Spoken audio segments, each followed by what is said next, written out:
All right. Happy Tuesday, everybody. Jewish Halacha class. We're going to take a break from the laws of day-to-day, which fall under the book called Orach Chaim.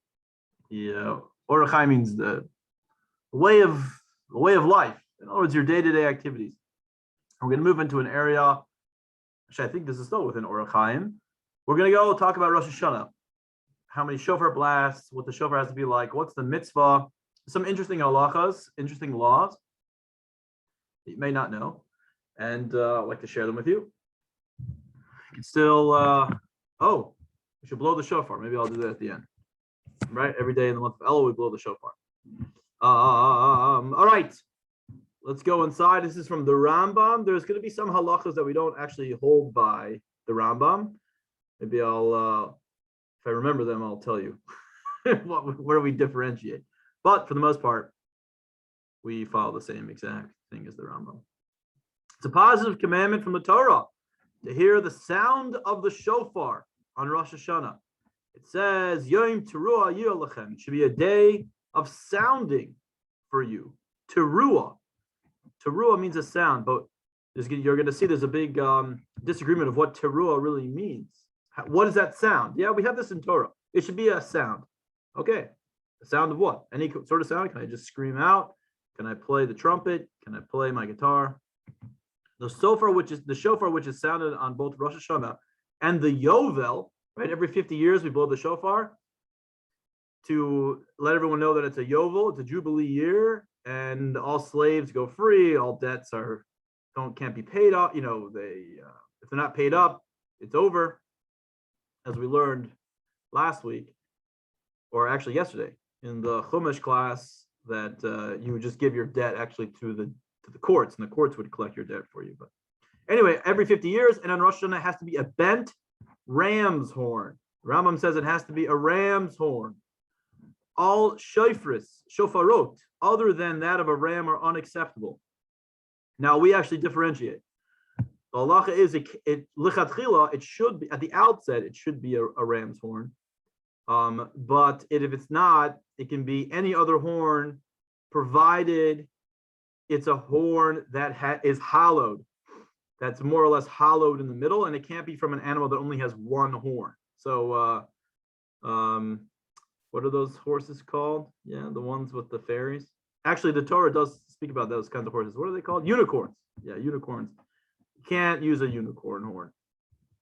By the way, the Torah does talk about a unicorn, that they did exist at one time. Why bent? Bending shows on subservience, that we're trying to bend to God's will, accept his yoke of heaven. So it's got to be bent.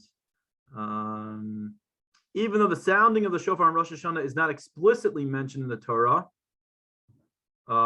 we know it because when it talks about Rosh Hashanah and blowing of the shofar, it moves right into later on. It uses the same words when it talks about the Yovel, the Jubilee year, and it says about the Jubilee year, you shall make a proclamation sounding the shofar. So since it uses the same words in this passage, it uses some of the same words as well when talking about the Yovel, and when talking about the on Rosh Hashanah. We know that it has to be a shofar. It's called a gezerah shava. There are certain, when God gave them the Torah to Moses, he gave the Torah, and he told him what the Torah what you should write. He also told him tradition, certain things that are just God told, the oral Torah, right? The oral Torah, how to interpret the Torah. And one of the other things, part of the oral Torah was these, what's called the 13 ways of expounding the Torah. In other words, there are 13 principles to read the Torah, to understand the Torah. The Torah itself is a very closed book. If you open up the Torah and you just start, there's no vowels, there's no punctuations, there are words that are written the exact same way. For example, the word mitzvot and matzot, right? Mitzvot or mitzvahs, matzot or matzah, plural form. They're spelled the exact same way. The book, if you open up the Torah, it will automatically lead you to understand there must be, either this is the stupidest book that's ever written, it's very poorly written, and it talks very badly about its own people, or there must be an oral tradition. There must be a way of understanding the Torah, interpreting the Torah. And those were, for the most part, everybody accepts the 13 Shloish Esrei Midos. I mean, there are 13 ways of expounding upon the Torah. So one of them is called the Gezerah Shava, that when you have a word in one passage that tells you to do something, and then a word in another that same word is found in another passage, they are there to complement one another, and they're there to help you understand one another. So here's one of the examples. It says that it says about Rosh Hashanah, it doesn't say blow a shofar. It says Yom Teruah, it should be a day of sound. But then it uses the same word Teruah when saying by another passage about Jubilee year, it should be a sound with a shofar. So we know that Rosh Hashanah has to be done with a shofar. All right, that was a good principle in Torah that if you got it, great. You shall make a proclamation surrounding the shofar. You shall proclaim with the shofar. The oral tradition explains that just as the sounding required by the Torah in the Yovel requires a shofar, so too the teruah, the sounding on Rosh Hashanah, requires a shofar. What I just said. So in the temple on Rosh Hashanah, they would blow the shofar like this. There was one shofar and two trumpets in the Beis Hamikdash. There were two trumpets. They would stand. One person would stand on one side, one person on the other. Today, we commemorate that by having two people stand with the Torah. There are two Torahs that are taken out. One person will stand on one side of the person blowing the shofar, and another person holding the Torah on the other side of the person standing the shofar. The sounding of the shofar was extended, while that of the trumpets were shortened. So you would actually hear just the shofar just the shofar, because the mitzvah of the day is performed with the shofar. We are not allowed to blow a trumpet nowadays. You cannot do that. Only in the times of the Beis Hamikdash. In the Beis Hamikdash itself, in the Holy Temple. Why were there trumpets sounded together? Because it says, King David says, you shall sound trumpets and the voice of the shofar before God. However, in other places on Rosh Hashanah, only the shofar is blown. So even in the times of Moses and King David and King Solomon, they would blow with trumpets in the Beis Hamikdash. But if you were in your house or you were in a shul, even a mile away, you do not blow the trumpet. Okay, now some rules about blowing the shofar. At the outset, we should not blow a shofar of an idol worshiper, one that was used for idol worship. However, if one sounded it, it's okay. In contrast, should one sound a shofar belonging to a ir anidachas, remember we spoke about that last Shabbos, where everything had to be destroyed because the entire town was served idols, and therefore you have to burn everything, you destroy everything, which we then said, by the way, that actually never happened.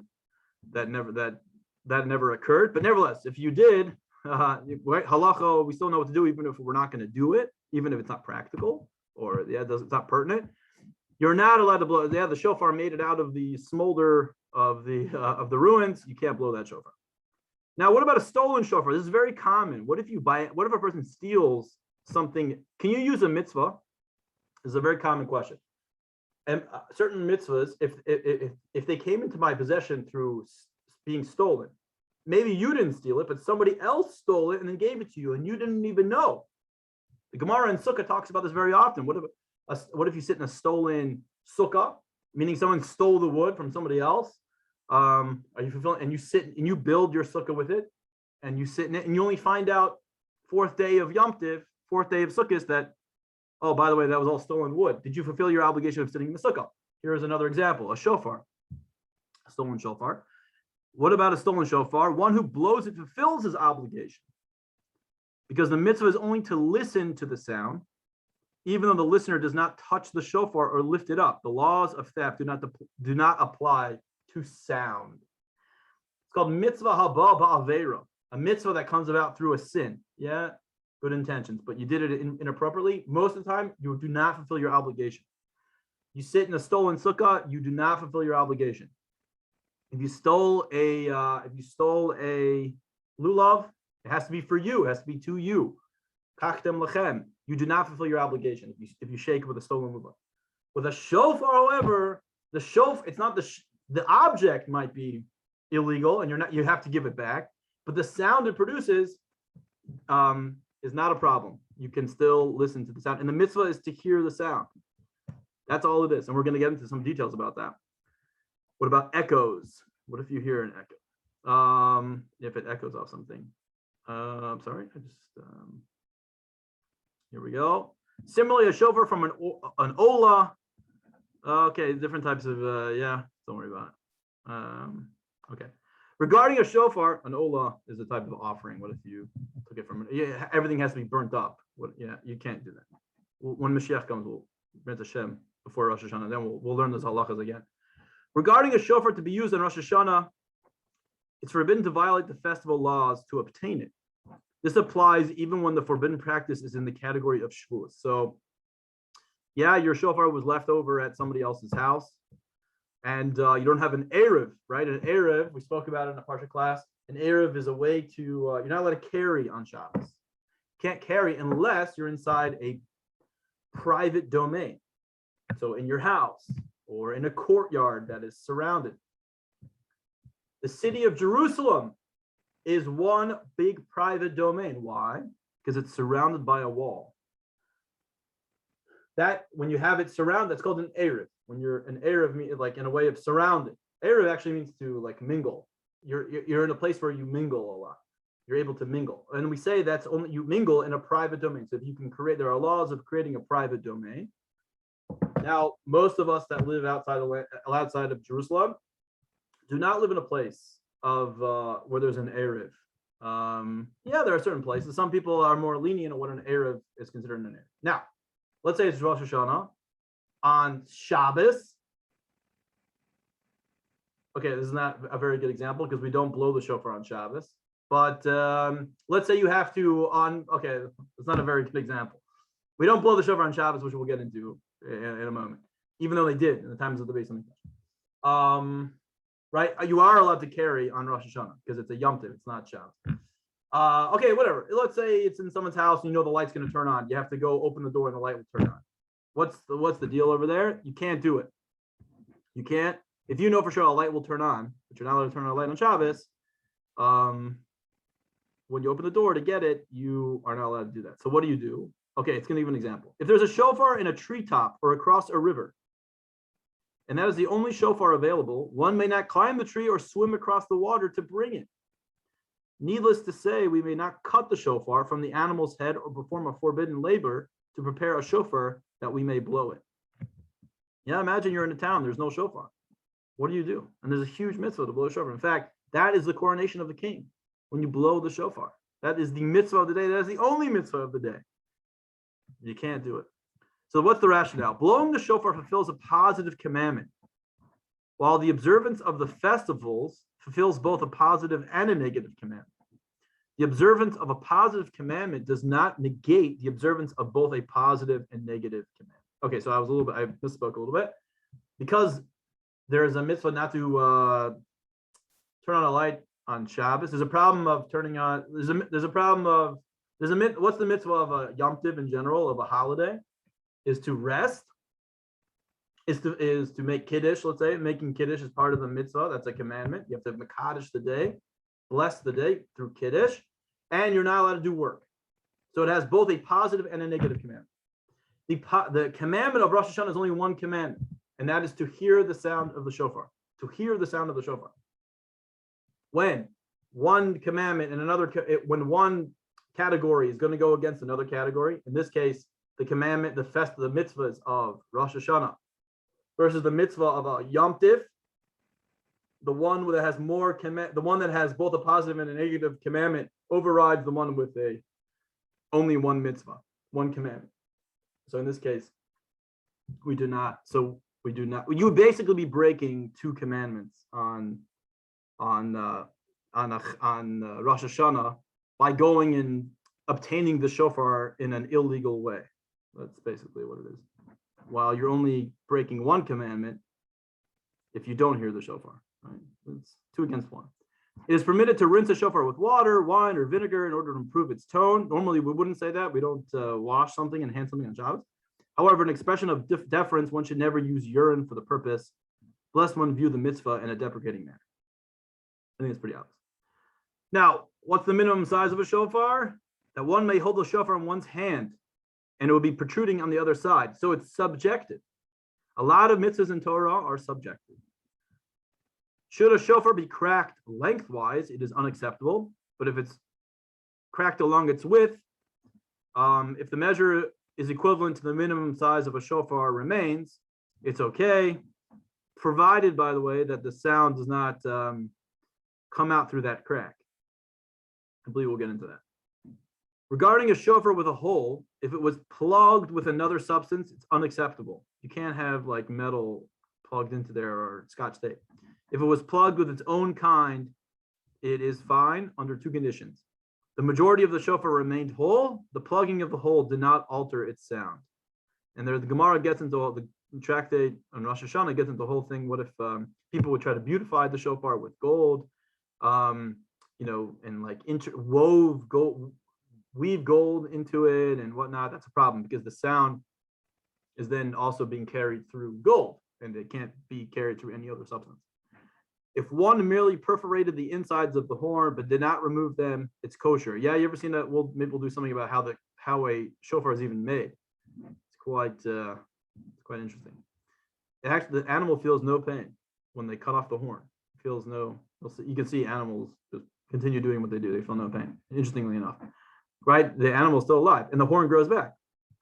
Because the substance of the same kind is not considered an intervening entity, should one stick together fragments of shofaris until one has constructed a shofar, it is unacceptable. Yeah, you can only use its own part of its shofar. Yeah, you'll see inside of a shofar there's like stuff, there's membrane inside, and then you have to take it out. If you were to plug up the shofar with that membrane, like a hole in the shofar, then it would be okay. I'll be honest; these are actually quite common. These questions. If you ever, I don't know where all of you live, but on Friday, especially, or on Rosh Hashanah, you'll have these yeshiva boys from Chabad that will go around blowing the shofar. They'll stop and ask you, "Are you Jewish? Did you hear the shofar today?" And they'll blow the shofar. Now it could be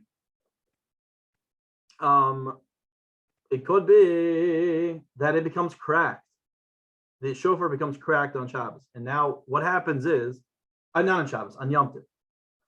If you're holding a shofar on Yom Tov and it can't be used because it has a hole in it, and therefore it's possible, it's unacceptable to use on Rosh Hashanah, then that shofar becomes muksa. You're not allowed to, right? There are certain things we're not allowed to carry on Shabbos. I can't carry a phone that's turned off. I can't. It's called muksa. Muksa means set aside. If you have no reason to use it on Shabbos or Yom Tov, you're not allowed to use it. If you did not designate it, like a rock, for example, you can't just pick up a rock on Shabbos, unless you use the rock as a book holder, like two ends of a bookcase. Then you can move it if you need to move it. Otherwise, you're not allowed to pick it up. Now, what happened? The shofar becomes muksa. You can't. There's no purpose. You have no purpose for it on Rosh Hashanah anymore. It's like considered a phone that's turned off, so to speak. And therefore, you can't carry it. So these laws become, if you're going to blow the shofar, women can blow shofar for other women, and men can blow shofar for men and women, which we'll get into. If one made an addition to a shofar, whether it's of its kind or another substance, it's a problem. Okay, then we got into this. Okay, but if a shofar was long and one shortened, it's kosher. If a shofar was long and one shortened, we don't have to get into that. When a person sounds a shofar within a pit, this is a very interesting. This is very common. This is like very practical. When a person sounds a shofar within a pit or within a cave, it's going to be a problem. Why? Those standing within the pit or the cave and they heard the shofar blowing, fine, no problem. But what if you were standing outside of the cave or outside of the pit? If they hear the sound of the shofar, they fulfill their obligation. If they hear the sound of an echo, they do not fulfill their obligation.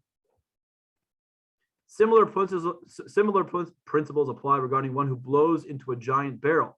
If he hears the sound of a shofar, he fulfills his obligation. If he hears an echo, he does not fulfill his obligation.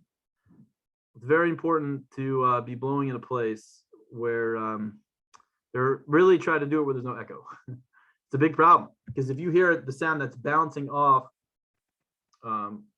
if it's bouncing off, you have to hear it straight from the shofar. If you hear it bouncing off, then that sound became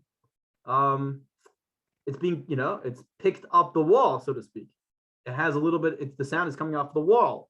And so therefore it could be it's a serious issue. It's a very interesting halacha, the sounding of the shofar. We're just going through the basics of it. Everyone is obligated to hear the sounding of the shofar. If you're a priest, a Levite, Yisrael, a convert, free slave, women and slaves and minors are free of the obligation because it's a time-bound mitzvah. Nevertheless, you should make every effort to hear the sound of the shofar, because if you understand the depth behind it, then you'll see it's very important. A person who is a half slave or half free, he has to do it. Okay. Whoever is not obligated regarding the mitzvah himself cannot facilitate the performance of the mitzvah for one who is obligated. So a boy under the age of 13 is not obligated. Therefore, he cannot blow the shofar for me. He can blow it for himself, but he can't blow it for me. If a woman or a minor blows the shofar, one who hears it does not fulfill his obligation, meaning a man, one who is obligated to hear it. Okay. A person who is half slave and half free cannot do it. Okay, say it. A person who occupies himself with blowing the shofar in order to learn does not fulfill the obligation. Kavana, intention, is very important when blowing the shofar. Similarly, one who hears the shofar from a person who blows it casually does not fulfill his obligation. I will tell you a story in a moment. If the person hearing had the intention of fulfilling his obligation, but the person blowing did not have the intention or facilitating the latter's performance of the mitzvah, or the person blowing had the intention, but the person listening did not have the intention, the person hearing did not fulfill his obligation. Both parties, both the person hearing and the one allowing him to hear, must have proper intention. So, which brings me to a bit of a funny thing. I don't know, maybe like 12 years ago, 10 years ago, I spent Rosh Hashanah and Yom Kippur in Washington, D.C. at George Washington University. I was helping the Chabad rabbi over there. And in the afternoon, we went to Lincoln, the Lincoln Memorial. I had the shofar in my hand, and I went with two of my friends, and we went to Lincoln Memorial on Rosh Hashanah. And the Lincoln Memorial was packed. It was packed with people. And we were going around stopping people. Are you Jewish? Today's Rosh Hashanah. You want to hear the shofar? And people were. And people would do it. And then it was getting very late. And we had to get back to where we were going. So I ran up to in front of the Lincoln Memorial. You can go inside. And there's and I could see there were like thousands of people. And I just yelled out, "I'm going to blow the shofar for Rosh Hashanah. Please listen." And then I blew the shofar, and I just remember seeing like thousands of faces look towards me. And hopefully some of them were interested in hearing the shofar, and therefore we both they were able to fulfill their obligation of blowing the shofar. However, those that kind of just heard it casually, they didn't go. Unless at some point they decided during the blowing, like, oh yeah, it's Rosh Hashanah, I should hear the shofar. Then they fulfill their obligation. If a person blew the shofar with the intention of enabling all those hearing this blowing to perform the mitzvah, and a listener heard while having the intention to fulfill his obligation, for example, so at any moment in time, the person said, oh, I should hear it. Even though that person blowing did not have a specific intention that this individual would hear the blowing, nor did he even know about him. I don't know who was listening to me. The listener has fulfilled his obligation because the blower had in mind all those who heard him. That also applies to Kiddush on Shabbos. Yeah, you have a mitzvah to hear Kiddush. Hear someone make the blessing over the wine on Shabbos or on Yom Tov, just to hear it. You don't even have to drink it. That's a separate mitzvah. But Shabbos day, we make Kiddush Friday night and Shabbos, the daytime of Shabbos. I almost never, unless I'm making Kiddush, Shabbos day, I almost never drink the Kiddush. I just eat a little bit right after I hear it, because the mitzvah is just to hear. Now, the person making the blessing just has in mind, like in our shul, we have 100 people that listen to the Kiddush. He just has in mind anybody who wants to be yotzi, anybody who wants to fulfill their obligation of Kiddush can just listen to me. I'll have you all in mind. Now, I don't think individually of each person, but in general, anybody who wants to fulfill their obligation can fulfill their obligation for me. I am usually one of those people that do that, unless I'm making Kiddush. Actually, lately I've been making Kiddush. Accordingly, if a person was traveling on a journey or is sitting in his home and heard the tekiyas means the sound, he has fulfilled his obligation if he had the intention, since the leader of the congregation had the intention of enabling anybody to fulfill their obligation. Now, what happens if Rosh Hashanah falls on Shabbos, which happens often? We do not sound the shofar. This was enacted unless somebody come to carry the shofar on Shabbos, which is very controversial, right? For thousands of years, the shofar was sounded on Shabbos. Then in the Second Temple, they made they said something. They made a halacha, they made a law that said, we do not allow you to blow the shofar except in the Beis Hamikdash, because you might be you might be unsure. Could be that there could be some person who is unsure of how to blow the shofar, and it's getting late, and you might carry the shofar to a expert and ask him how to blow. And because of that person who might make that issue, yeah, maybe one person might carry, we completely do away with the mitzvah of blowing the shofar. Isn't that kind of wild? And it really only makes sense according to Chassidus. Because what the shofar is trying, the answer is, why did they do that? How are they even able to do that? There's a mitzvah from the Torah to blow the shofar. Carrying on Shabbos is actually enacted from the rabbis.